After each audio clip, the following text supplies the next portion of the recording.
propaganda used to be about getting people to believe stuff.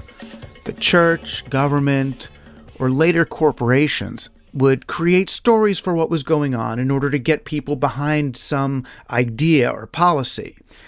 Propaganda, the word originally meant to propagate the gospel of Christ.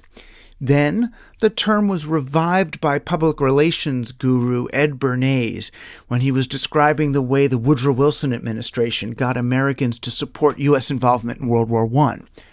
Propaganda was about telling the same story through so many media channels at once that there appeared to be only one story.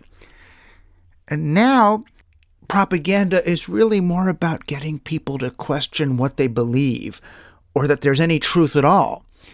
Undermine faith in everything, not just the stories on the news, but the people who are telling the stories, the platforms, and fact-based reality itself. Facts are, after all, the enemy of beliefs. What many of us forget, though, is that this is really an appropriation of the counterculture's techniques. This is what the situationists were doing, or the hippies and heads of the 1960s. Before Watergate, anyway, it felt as if the press and the government were on the same side, along with the whole media telling the same story to all of us. There was no way for the underfunded counterculture to compete with mainstream reality programming, except by undermining all of its premises. And this movement became known to some as Operation Mindfuck.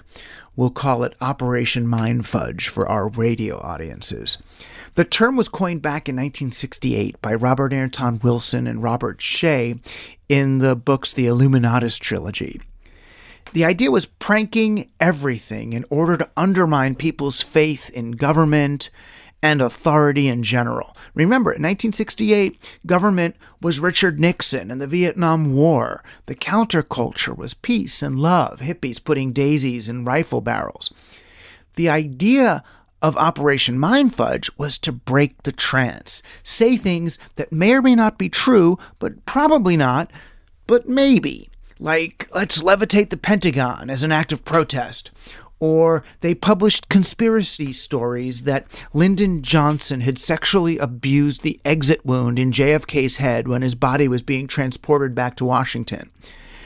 Part of the game with Operation Mindfudge was the idea that anything anyone in the counterculture was doing at any time could be part of an elaborate prank.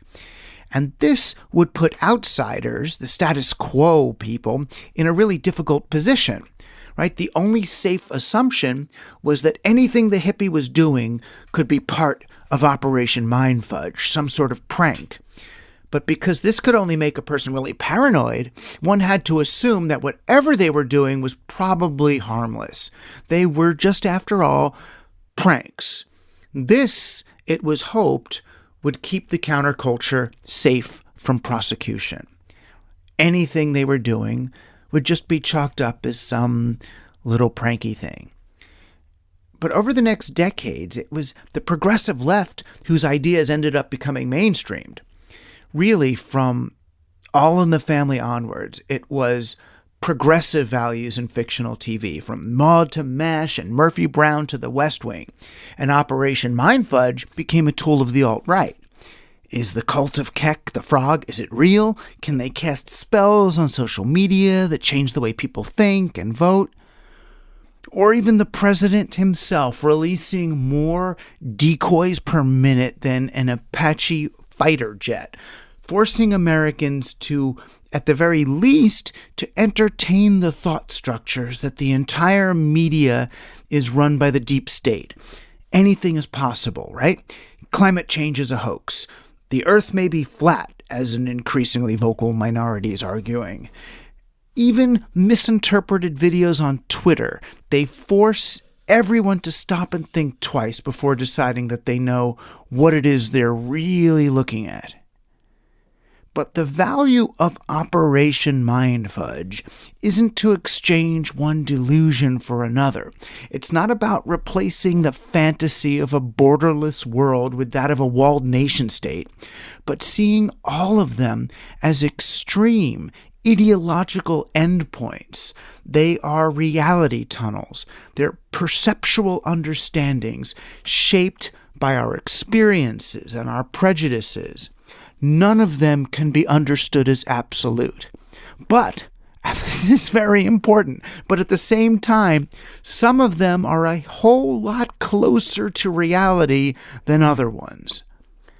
Doing Operation Mindfudge for real and abandoning the stories we've been living by means growing up, not dumbing down.